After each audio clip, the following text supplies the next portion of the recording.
The emergency alarm echoed through the massive halls of the Galactic Council Station as thousands of alien delegates rushed to their seats. Admiral Zexithara of the Vortan Empire stood at the center podium with forearms trembling and his blue-scaled skin turning pale. His large black eyes darted across the assembled crowd as he tried to find the right words to deliver the most terrifying news in galactic history. Fellow beings of the Council, Admiral Zexithara began with his voice shaking. We have detected something that threatens the very foundation of our peaceful galaxy. The massive chamber fell silent as creatures from hundreds of different worlds leaned forward to listen. A human warship has left Earth space and is heading directly toward our territory. Ambassador Krelon of the Stellar Federation jumped from his seat with his tentacles writhing in panic. Which ship, Admiral, and how many humans are aboard? He demanded while his voice echoed through the chamber. The Stellar Federation had learned to fear humans after their last encounter 3 years ago when a single, human diplomatic vessel had destroyed an entire pirate fleet that tried to board them. Our long-range sensors have identified the vessel as the USS Vengeance, Admiral Zexithara replied while pulling up a holographic display that showed the approaching ship. Intelligence reports suggest it carries a full crew, complement of approximately 800 humans including their most experienced combat personnel. The display showed a massive black warship that seemed to absorb light rather than reflect it. Strange energy signatures pulsed along its hull, and the ship moved through space at speeds that should have been impossible according to known physics. Even in the hologram, the USS Vengeance looked like death itself traveling through the void. How long until it reaches Council? Space, asked Chancellor Vexamoira of the crystalline hegemony while her crystal body began changing from blue to deep red, which indicated extreme fear among her species. She had heard the stories about human warships and what happened to those who opposed them. Approximately 72 hours at current velocity, Admiral Zexithara answered while checking his datapad. But our scientists believe the humans may be using some form of experimental propulsion that could reduce that time significantly. Ambassador Krelon stood again with his tentacles now completely still, which meant he was thinking deeply. We must contact Earth immediately and find out their intentions, he said while looking around the chamber. Perhaps this is just a diplomatic mission or a routine patrol. I am afraid that is unlikely, Admiral Zexithara responded, while his scales turned an even paler shade of blue. Our intelligence networks have intercepted human military communications, and this mission appears to be related to the missing human prisoners from the Zephyrian Collective incident. A collective gasp rose from the assembled delegates as they remembered the controversy from 6 months ago. The Zephyrian Collective had captured several human civilians during a border dispute and refused to return them despite multiple diplomatic requests. Most council members had sided with the collective because they feared human retaliation. If they supported Earth too strongly, how many human prisoners are we talking about? Asked Senator Thylo Rex of the Draconian Alliance while his reptilian features showed obvious concern. The Draconians prided themselves on being warriors, but even they respected human combat capabilities. 17 human civilians, including 3 families with children, Admiral Zexithara replied, while pulling up another display that showed the prisoner files. The collective has moved them to various detention facilities across their territory and continues to deny any wrongdoing. Ambassador Krelon began pacing with his tentacles moving in agitation. The humans warned us what would happen if their people were harmed, he said while looking directly at the collective representatives who sat in a special section of the chamber. They made it very clear that they consider attacks on human civilians to be acts of war. The collective delegation remained silent, but their insectoid features showed signs of nervousness. They had believed their superior numbers and defensive positions would protect them from human retaliation. The approaching warship was proving that assumption wrong. What are our defense options? Asked General Morduk of the United Tribes, while his massive frame shifted in his specially reinforced chair. The United Tribes maintained the largest military force in council space, but even they knew better than to face humans in direct combat. Admiral Zexithara hesitated before answering. Our combined fleets number over 15,000 ships with crews totaling nearly 2 million beings, he said while bringing up fleet deployment charts. However, intelligence suggests that the USS Vengeance alone carries enough firepower to engage our entire force simultaneously. That is impossible, declared Admiral Tethalara of the Void Runners while her energy form flickered with disbelief. No single ship can match the firepower of our entire combined fleet, regardless of how advanced their technology might be. I wish that were true, Admiral, Zexathara replied, while pulling up classified military reports. But we have evidence from the Battle of Proxima 7 where 3 human ships destroyed an Alliance fleet of 4,000 vessels in less than 6 hours. The chamber erupted in frightened chatter as delegates remembered that particular battle. The humans had been outnumbered 13-1, but their ships moved like ghosts through space while their weapons carved through alien hulls like paper. No one had expected such devastating effectiveness from creatures who had only recently achieved interstellar travel. What do the humans want? Asked Counselor Netharis of the Peaceful Worlds while trying to maintain her species' reputation for calm diplomacy. Perhaps we can negotiate a peaceful solution before the situation escalates further. Based on intercepted communications, the humans appear to want their people returned immediately and unharmed. Admiral Zexathara answered while highlighting the relevant intelligence reports. They have also demanded that those responsible for capturing their civilians face justice according to human legal standards. The collective representatives finally spoke through their designated speaker who clicked and chittered in their native language before activating the translation device. The prisoners are being treated according to collective law and their welfare is not a concern for outside powers, the translator announced. While the insectoid being showed no emotion, Ambassador Krelon's tentacles began writhing again as his anger became visible. You fools have doomed us all, he said while pointing at the collective delegation. The humans do not negotiate when their people are threatened, and they certainly do not accept excuses about local laws. We have faced human threats before, the collective speaker replied through the translator. Their warship may be advanced, but it is still only one vessel against our entire civilization. Admiral Zexathara pulled up a final display that showed energy readings from the approaching USS Vengeance. That one vessel is generating power signatures equivalent to a small star, he said while his voice became barely a whisper. Whatever weapons they have aboard that ship could likely destroy entire planets. The chamber fell completely silent as the assembled delegates contemplated the approaching threat. In 72 hours or less, they would discover whether their combined might could stand against human determination and technology. Most of them already knew the answer, but none wanted to admit it aloud. The USS Vengeance dropped out of hyperspace at the edge of Council territory, with a flash of brilliant white light that could be seen across 3 star systems. Captain Jake Morrison stood on the bridge watching the tactical display as hundreds of alien ships scrambled to defensive positions around their space stations. His weathered face showed no emotion as he studied the enemy formations through cold blue eyes that had seen too many battles. Communications Officer Walsh, report our status, Captain Morrison ordered, while keeping his voice calm and steady. The bridge crew moved with practiced efficiency as they prepared for what could become the largest space battle in galactic history. Lieutenant Tony Walsh turned from his console with fingers dancing across alien frequency scanners. Sir, we are receiving panic transmissions from at least 40 different species, he reported while adjusting his headset. Most of them are evacuation orders and emergency mobilization commands. Any direct communication attempts? Morrison asked while walking closer to the main view screen that showed the massive alien fleet gathering in the distance. Thousands of ships from dozens of different worlds were forming defensive lines, but their formations looked chaotic and poorly coordinated. Yes, sir, Walsh replied while checking his instruments. The Galactic Council is requesting immediate dialogue through diplomatic channels, and they are offering to send a neutral ambassador to discuss our intentions.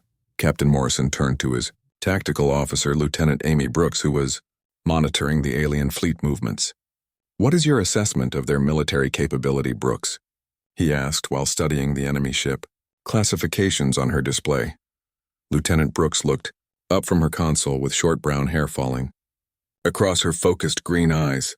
Approximately 15,000 vessels of various classes, sir, she reported while highlighting the largest threats on the tactical map. Most appear to be older designs with conventional energy weapons and basic shielding, but there are several 100 heavy cruisers and at least 50 dreadnought-class ships. Any of them pose a genuine threat to us? Morrison asked while examining the technical specifications that Brooks had compiled about the alien warships. Individually, no, sir, Brooks answered while running combat probability calculations.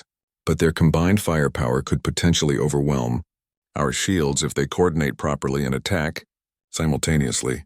Commander Ben Parker looked up from his engineering station where he had been monitoring the ship's experimental systems. Captain, our quantum displacement drives are operating at full efficiency and all weapon systems are showing green across the board, he reported while checking power distribution. Levels, excellent, Parker, Morrison replied while turning back to the communication station. Walsh, open a general broadcast to all Council forces and relay my message on all frequencies. Channel open, sir, Walsh confirmed while activating the ship's powerful transmitter array that could reach every alien vessel in the system. Simultaneously, Captain Morrison stepped forward and spoke with a voice that carried the authority of Earth's military might. This is Captain Jake Morrison of the United Earth Starship Vengeance addressing all Galactic Council forces, he began while staring directly into the camera. We have come to retrieve 17 human civilians who were illegally captured and detained by the Zephyrian Collective 6 months ago. The bridge fell silent as Morrison continued his message to the assembled alien fleet. We demand the immediate and unconditional release of all human prisoners within 72 hours, he stated while his voice remained completely calm. They are to be returned unharmed to this vessel where they will receive medical evaluation and safe transport back to Earth. Political Advisor Lisa Grant stepped forward from her position near the captain's chair. Sir, perhaps we should offer some form of negotiation or compromise to show good faith, she suggested while consulting her diplomatic protocols manual.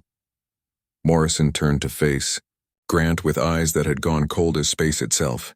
Advisor Grant, the time for diplomacy ended when they took our people, he replied while his voice carried an edge of steel. We tried negotiations for 6 months and received nothing but delays and excuses. But Captain, if we appear too aggressive, the Council might unite against us, Grant continued while trying to maintain her role as diplomatic counsel. We could find ourselves fighting the entire galactic community. Let them come, Morrison answered while turning back to the view screen. Earth did not send me here to negotiate, Grant. We sent me here to bring our people home. Lieutenant Brooks looked up from her tactical display with concern showing on her face. Sir, we are detecting movement in the alien formations, she reported while tracking the various fleet positions. Several groups appear to be taking more aggressive stances. Are they targeting us? Morrison asked while stepping closer to the tactical station to study the enemy movements himself. Not directly, sir, but they are powering up weapon systems and moving into attack formations, Brooks replied while highlighting the ships showing increased energy signatures. It looks like they are preparing for combat while trying to make it appear defensive. Commander Parker called out from his engineering station with urgency in his voice. Captain, we are receiving a priority transmission from the Council flagship, he announced while routing the signal through the main communication system. Put it through, Walsh, Morrison ordered while straightening his uniform and preparing to face whatever response the aliens had prepared. The main view screen flickered and showed Admiral Zexthera standing in what appeared to be the Council's emergency command center.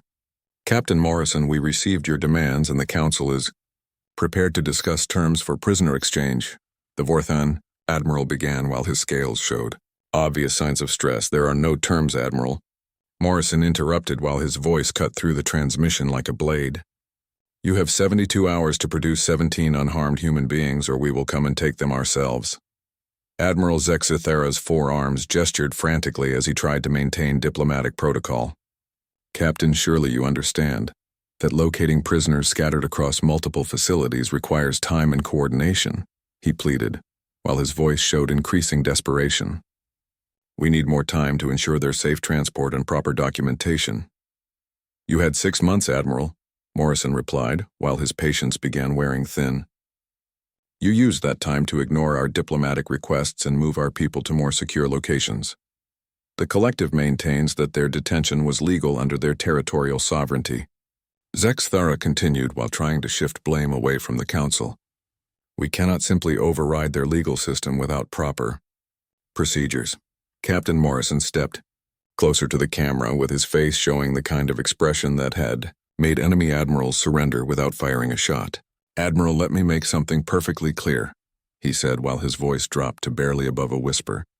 "In 72 hours, either our people walk free or your collective friends discover why humans are considered the most dangerous species in known space." The transmission ended as Morrison nodded to Walsh, who cut the connection.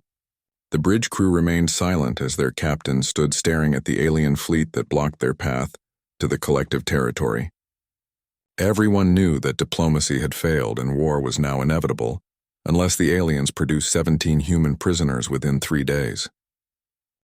24 hours had passed since Captain Morrison delivered his ultimatum, and the alien fleet showed no signs of producing the human prisoners. The Galactic Council continued sending diplomatic messages requesting more time, while their military forces moved into increasingly defensive positions around their territory. Captain Morrison stood on the bridge watching the tactical display with growing impatience as another delay tactic arrived through their communication system. "Sir, we are receiving another transmission from the Council," Lieutenant Tony Walsh reported while monitoring the incoming messages. "They claim they need at least 1 more week to coordinate with collective authorities and arrange proper prisoner transfers." 1 more week, Morrison repeated while his voice carried dangerous undertones that made the bridge crew glance nervously at each other. "They have had 6 months, Walsh, and now they want another week." Lieutenant Amy Brooks looked up from her tactical station where she had been tracking the alien fleet movements. "Captain, several more alien reinforcement groups have arrived during the night," she reported while updating the threat assessment display. "We now count over 18,000 enemy vessels in various defensive formations." "Any change in their readiness status?" Morrison asked while studying the new ship classifications that appeared on the main screen. "Most of them have powered weapons and raised shields, but they are maintaining defensive postures," Brooks replied while highlighting the most dangerous threats. "However, we are detecting some interesting energy signatures from their newer ships." Commander Ben Parker turned from his engineering console with a concerned expression. "Captain, our sensors are picking up some form of experimental alien technology," he reported while running detailed scans on the enemy fleet. "Several of their dreadnoughts are generating power levels we have not seen before." "Are they a threat to us, Parker?" Morrison asked while walking over to examine the engineering readouts that showed unusual energy patterns. "Unknown, sir," Parker replied while continuing his analysis. "The power signatures suggest they might have developed new weapon systems or defensive technology since our last encounters with Council forces." Morrison nodded and turned to his communications officer. "Walsh, send a message to all department heads," he ordered, while making a decision that would change galactic history. "Tell them to report to the briefing room in 10 minutes for an operational planning session." "Yes, sir," Walsh confirmed while sending the internal communications to the senior staff throughout the ship. "Brooks, you have the bridge," Morrison said while heading toward the briefing room. "Monitor alien fleet movements and alert me if they show any signs of aggressive action." 10 minutes later, the senior staff had assembled in the briefing room where Captain Morrison stood before a large holographic display showing the current tactical situation. Political advisor Lisa Grant sat next to Medical Officer Dr. Rachel Stone, while the other department heads filled the remaining seats around the conference table. "Ladies and gentlemen, the diplomatic phase of this mission has officially failed," Morrison announced while activating the tactical display. "The aliens continue to stall while moving more military assets into defensive positions around their territory." Weapons specialist Nick Torres leaned forward with interest showing on his face. "Captain, are we moving to the military option?" he asked while studying the enemy fleet positions on the display. "Not yet, Torres, but we need to send a clear message about human capabilities," Morrison replied while highlighting a specific target on the holographic map. "I want to demonstrate exactly what happens when you take human civilians hostage."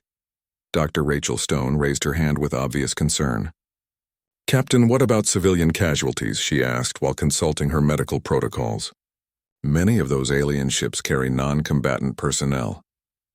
"Doctor, we are not targeting occupied vessels," Morrison assured her, while pointing to an empty area of space near the alien fleet. We are going to give them a demonstration they will never forget. The display zoomed in on an uninhabited moon that orbited the fourth planet in the system. This moon has no atmosphere, no life forms, and no strategic value, Morrison explained while the tactical computer highlighted the target.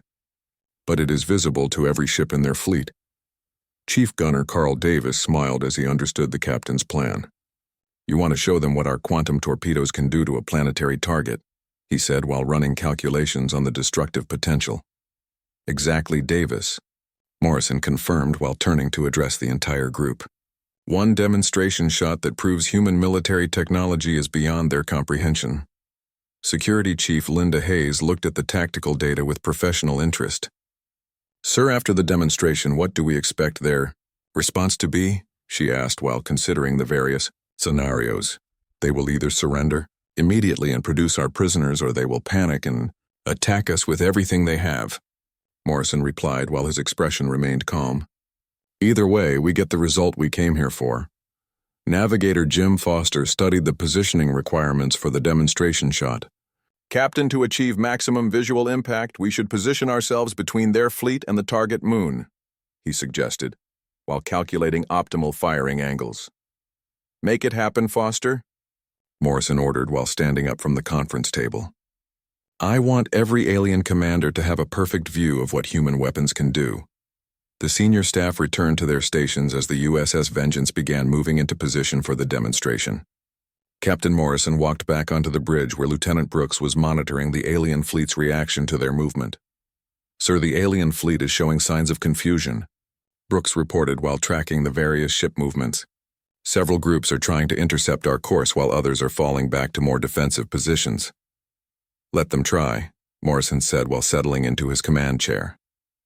Walsh, open a general transmission to all Council forces. Channel open, sir, Walsh confirmed while activating the ship's communication array. This is Captain Morrison addressing all Galactic Council forces, he began, while his voice carried across space to thousands of alien ears. You have had 24 hours to produce 17 human prisoners and have failed to do so. Morrison paused while the USS Vengeance reached its optimal firing position with the target moon clearly visible to every ship in the alien fleet. Since you seem to doubt human resolve, I will now provide a demonstration of what happens when you harm our people. He turned to his weapons officer with a slight nod. Davis, fire one quantum torpedo at the target moon, he ordered while maintaining eye contact with the main view screen. Firing quantum torpedo, sir, Davis announced while pressing the launch sequence. The bridge crew watched as a single projectile streaked away from their ship toward the uninhabited moon. The weapon moved faster than light itself and struck the lunar surface with the force of a collapsing star. The moon simply vanished in a brilliant flash of energy that could be seen across the entire star system. Where the moon had existed moments before there was now only empty space and scattered particles of cosmic dust. The shockwave from the explosion rippled through space and rattled every alien ship in the vicinity. Complete silence fell across all communication channels as thousands of alien commanders tried to process what they had just witnessed. Walsh, send a follow-up message, Morrison ordered while watching the tactical display show alien ships beginning to retreat from their forward positions. Channel open, sir, Walsh replied with obvious pride in his voice. That was one torpedo from one human warship, Morrison announced while his words carried the weight of absolute authority. You now have 48 hours to produce our prisoners. The 48-hour deadline expired with no response from the Galactic Council, except more requests for additional time and promises that negotiations were proceeding. Captain Morrison stood on the bridge watching the chronometer count down the final seconds while his crew prepared for what would become the most devastating military campaign in galactic history. The alien fleet had grown to over 20,000 ships, but they maintained their defensive positions as if hoping their numbers alone could deter human action. Time is up, Morrison announced while turning to face his tactical officer. Brooks, what is the current status of enemy forces? Lieutenant Amy Brooks checked her console where she had been tracking alien fleet movements throughout the night. Sir, the majority of their forces remain in defensive formations around Council space, she reported, while highlighting the various threat groups. However, we are detecting approximately 3,000 ships that have moved to more aggressive positions. Are they targeting us directly? Morrison asked, while studying the tactical display that showed the complex web of alien defensive lines. "Not yet, sir, but several heavy cruiser groups have us bracketed for coordinated fire," Brooks replied while running threat assessment calculations. "If they attack simultaneously, they could deliver significant damage before we can respond." "Commander." Ben Parker looked up from his engineering station where he had been preparing the ship's experimental systems. "Captain, all quantum displacement drives are online and our weapon systems are operating at full capacity," he reported while checking power distribution levels throughout the ship. "Excellent, Parker," Morrison acknowledged while turning to address his senior staff. "Ladies and gentlemen, the time for demonstrations has passed and now we begin military operations against Council forces." Communications Officer Tony Walsh raised his hand from his station. "Sir, we are receiving emergency transmissions from multiple alien governments," he reported while monitoring the flood of incoming messages. "Several species are requesting immediate evacuation assistance and others are attempting to surrender. Tell them that surrender requires the immediate release of our prisoners," Morrison replied while walking closer to the main view screen. "Any species that produces human captives will receive safe passage out of the combat zone." Security Chief Linda Hayes approached the captain's chair with a tactical assessment in her hands. "Sir, intelligence reports indicate that the collective has moved our people to at least 6 different detention facilities across their territory," she said while showing him the facility locations on a portable display. "How many facilities can we hit simultaneously?" Morrison asked while examining the strategic map that showed collective territory and the suspected prisoner locations. "With our current resources, we could launch coordinated strikes against all 6 facilities," Hayes replied while calculating the required forces for each mission. "But we would need to divide our personnel across multiple strike teams." Morrison nodded and activated the ship's internal communication system. "All department heads report to Briefing Room 2 for immediate operational planning," he announced while heading toward the conference area. Within minutes, the senior staff had assembled around the holographic tactical display that showed the entire collective territory with suspected prisoner locations marked in red. Lieutenant Commander Steve Mitchell stood ready with his boarding team specialist while pilot Kate Sullivan reviewed the flight paths required for simultaneous facility strikes. "Our primary objective remains the recovery of 17 human prisoners," Morrison began while highlighting the target facilities. "However, the collective has made it clear they intend to resist our efforts through military force." Combat engineer Rick Thompson studied the facility schematics that intelligence had provided. "Captain, these detention centers appear to be heavily fortified with multiple defensive systems," he reported while pointing out the various security measures. "We will need specialized equipment to breach their barriers." "What do you need, Thompson?" Morrison asked while reviewing the engineering requirements for the mission. "Plasma cutters, quantum charges, and portable shield generators," Thompson replied while making notes on his equipment list. "We should also bring medical scanning devices to verify prisoner conditions before transport." Dr. Rachel Stone nodded in agreement with Thompson's assessment. "Captain, we need to be prepared for the possibility that some prisoners may require immediate medical attention," she said while consulting her medical protocols. 6 months in alien detention facilities could result in serious health complications. "Doctor, you will accompany the primary rescue team along with full medical support equipment," Morrison ordered while assigning personnel to the various strike groups. "Mitchell, your boarding specialists will handle facility security while Thompson's engineers breach the detention areas." Navigator Jim Foster looked up from his calculations with concern showing on his face. "Sir, to hit all 6 facilities simultaneously, we will need to split our forces significantly," he warned, while highlighting the distances involved. "This could leave us vulnerable to counterattack. Foster, the USS Vengeance will provide covering fire for all strike teams while maintaining position to intercept any collective reinforcements," Morrison explained while showing the planned battle formation. "Our quantum displacement drives allow us to move between target areas faster than any alien ship can track." Weapons Specialist Nick Torres raised his hand with a tactical question. "Captain, what are our rules of engagement regarding collective military forces?" he asked while reviewing the target list. "Any collective ship or facility that interferes with prisoner rescue operations is considered a legitimate military target," Morrison replied while his voice carried the cold authority of command. "We are not here to conquer their territory, Torres, but we will destroy anything that stands between us and our people. The briefing concluded with each team leader receiving their specific objectives and equipment requirements. Captain Morrison returned to the bridge where the alien fleet continued maintaining their defensive positions, while emergency communications flooded all frequencies with panic and confusion. "Brooks, launch all strike teams and begin the rescue operation," Morrison ordered while settling into his command chair. "Show these aliens what happens when they take humans prisoner." The USS Vengeance split its forces as multiple shuttlecraft and boarding pods launched toward the 6 target facilities scattered across collective space. Each strike team carried the specialized equipment and personnel needed to breach alien defenses and extract human prisoners from heavily fortified detention centers. Lieutenant Commander Mitchell's team approached the primary facility where intelligence suggested at least 5 human prisoners were being held.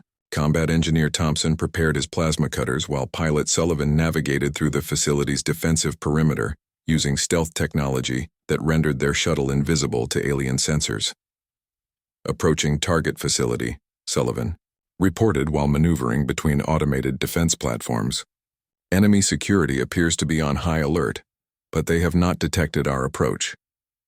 Meanwhile, Kate Sullivan's second team moved toward a different facility where 3 more prisoners were supposedly located. The collective had clearly expected human rescue attempts because each detention center was surrounded by military vessels and defensive installations that could destroy conventional rescue ships. "All teams report ready for simultaneous breach," Mitchell announced while his boarding specialists prepared their assault equipment, waiting for Captain's authorization to begin the operation. Captain Morrison watched the tactical display as his strike teams reached their assigned positions around the 6 target facilities. "All teams, you are authorized to begin prisoner extraction," he commanded while the USS Vengeance moved into position to provide covering fire. "Bring our people home." The first breach alarm sounded across an collective space as Lieutenant Commander Steve Mitchell's team cut through the outer defenses of Detention Facility Alpha with plasma torches that sliced through alien metal like it was paper. Combat Engineer Rick Thompson led the assault while his equipment dissolved security barriers that the collective had believed were impenetrable. The rescue operation was proceeding faster than anyone had expected as human technology proved superior to every defensive system the aliens had installed. "Facility Alpha is breached," Mitchell reported through his communication device, while his team moved through corridors filled with panicking alien guards. "We are detecting 5 human life signs in the lower detention levels." Captain Morrison monitored the rescue operations from the bridge of the USS Vengeance while simultaneously tracking the movements of collective military forces that were scrambling to respond to the simultaneous attacks. "Understood, Mitchell, proceed with extraction and maintain communication," he ordered while watching tactical displays that showed all 6 facilities under assault. Pilot Kate Sullivan's team had reached Detention Facility Beta, where they discovered something that made Captain Morrison's blood run cold. "Sir, we have found 3 human prisoners, but they are in critical medical condition," Sullivan reported, while medic Sarah Lewis began emergency treatment. "It appears they have been tortured and starved during their detention." Dr. Rachel Stone's voice came through the communication system from Facility Gamma, where she was treating 2 more rescued prisoners. "Captain, these people have been systematically abused for months," she reported while her voice carried barely controlled anger. "We have evidence of deliberate mistreatment and intentional harm."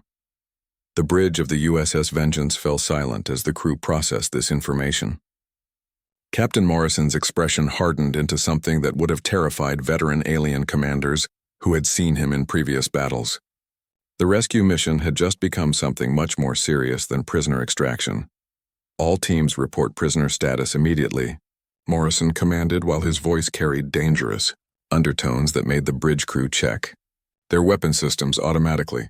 One by one, the strike teams reported their findings as they extracted human prisoners from the 6 facilities.